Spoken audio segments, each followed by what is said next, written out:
مجھے ایک کنفیوژن سمجھایا، میں بڑا کنفیوز ہوں اس کو لے کے. آپ نے بڑی گیلانی صاحب کا بڑا تذکرہ بھی کیا کہ انہوں نے استعفیٰ اس لیے دیا کہ چیئرمین آف کورس انہیں بننا تھا. وہ بھائی وہ ایک دفعہ پہلے بھی سینیٹر بنے تھے 21 مارچ 21 میں جب الیکشن ہوئے تھے. اچھا تب جو ووٹ الیکٹورل کالج تھا سینیٹر کے لیے، تو اس میں جو حفیظ پیرزادہ صاحب تھے، شاید ان کا نام حفیظ پیرزادہ تھا، شیخ حفیظ شیخ جو تھے، حفیظ شیخ صاحب کا نمبر زیادہ بنتے تھے، مطلب ووٹ ان کلیئر کہ وہ جیت جائیں گے نظر بظاہر. لیکن وہ ہار گئے، گیلانی صاحب جیت گئے. پھر گیلانی صاحب نے کہا کہ نہیں میں تو ایم این اے بنوں گا، پھر استعفیٰ دے دیا. نہیں وہ اس کا اس سے کوئی تعلق نہیں ہے. اچھا دیکھو وہ 21 والا یاد ہے نا جو میں حوالہ دینا چاہتا میں میں بلکہ اس کی پوری کہانی آپ کو بتا سکتا ہوں. پلیز.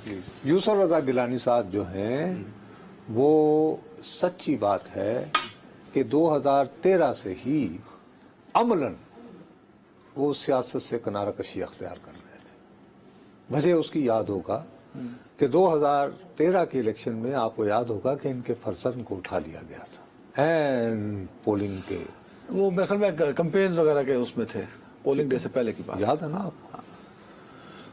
اس کے بعد سے ان کے بچے ہی رہے اور یہ خود بہت دل برداشتہ ہو کر ایک طرف.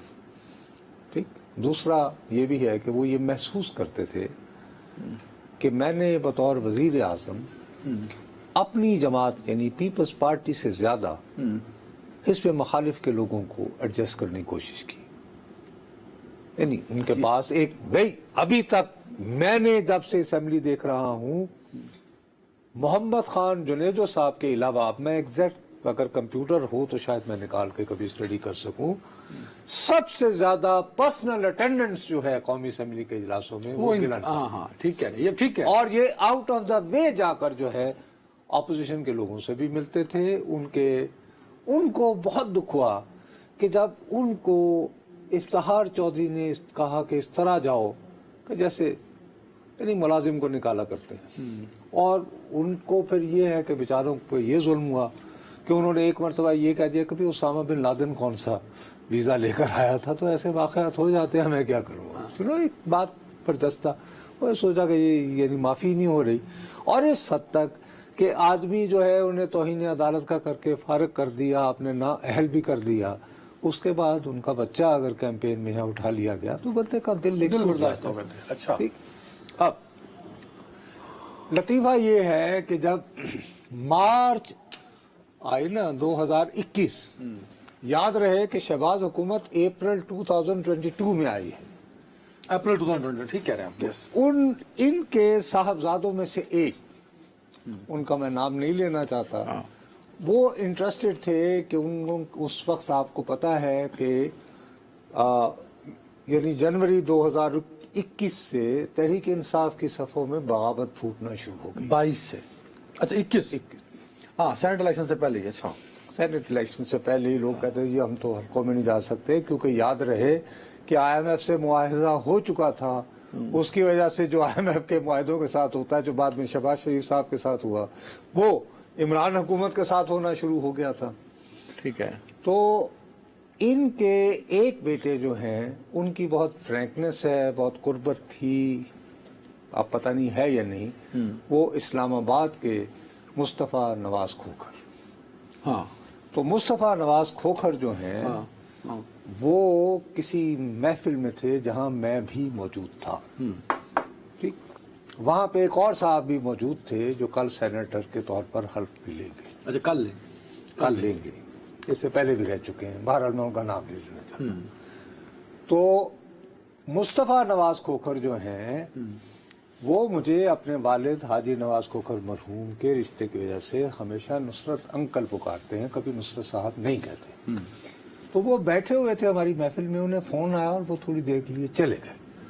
یعنی جہاں ہم جن کے یہاں مہمان تھے وہ لان میں، ہمیں نظر آ رہا تھا کہ وہ فون پہ.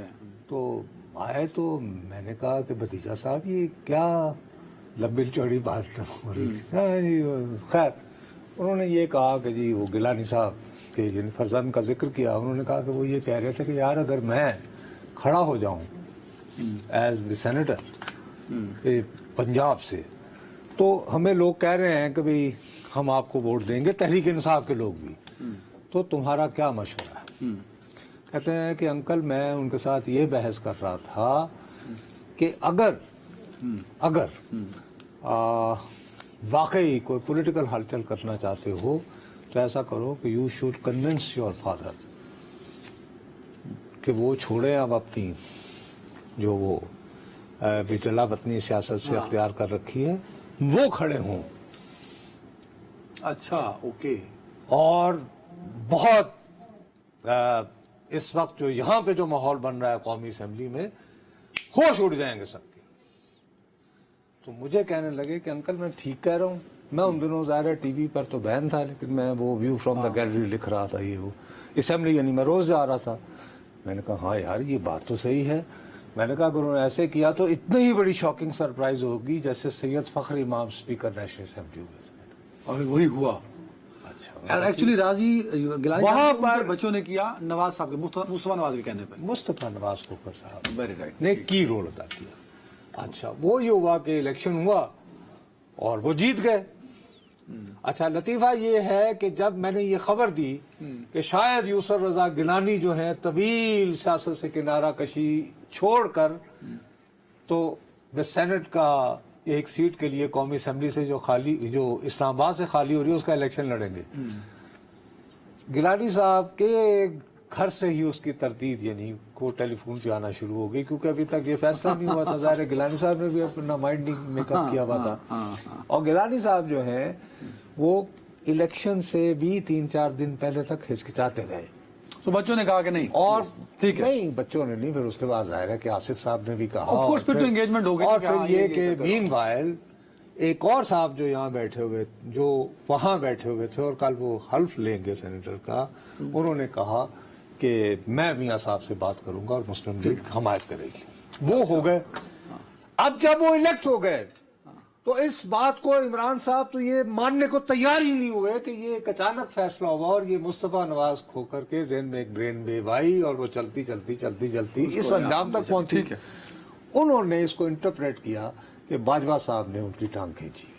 حالانکہ باجوہ صاحب کا 0% رول ہے. میں بتا رہا ہوں، میں آنکھوں دیکھا. میں نے یہ بات تمہیں اس لیے کر دی ہے کہ کچھ چیزیں ہوتی ہیں میرے جیسے کنجوس لوگ اس بات کو ذہن میں رکھے بغیر کہ آپ کسی وقت بھی بلاوا آ سکتا ہے کہتے ہیں یار کتاب لکھیں گے تو باہر. میں نے کہا یار بتا دیں بالکل ٹھیک. ایک بریک کا کہا جا رہا ہے اس طرح بات تو کمپلیٹ کر. انہوں نے پھر فورس کیا اور آپ کو یاد ہے کہ جنرل فیض کو اپوائنٹ کیا گیا کہ بندے پورے کر کے، اور آپ کو یاد ہوگا دوبارہ گیلانی صاحب کے ووٹ آف یعنی جیتنے کے بعد قومی اسمبلی سے اس وقت کے وزیر اعظم عمران خان صاحب نے دوبارہ اعتماد کا ووٹ لیا تھا یہ شو کرنے کو کمانڈ دی میجورٹی لیا تھا. اور اس میں کس طرح جنرل فیض صاحب کو بھرپور طریقے سے اپنا کردار ادا کرنا. مرحوم عامر لیاقت صاحب نے بھی کہا تھا کہ ہمیں تو لایا گیا شاید اللہ ان کے رحمت. یہ وہ اس کا بیک. ہاں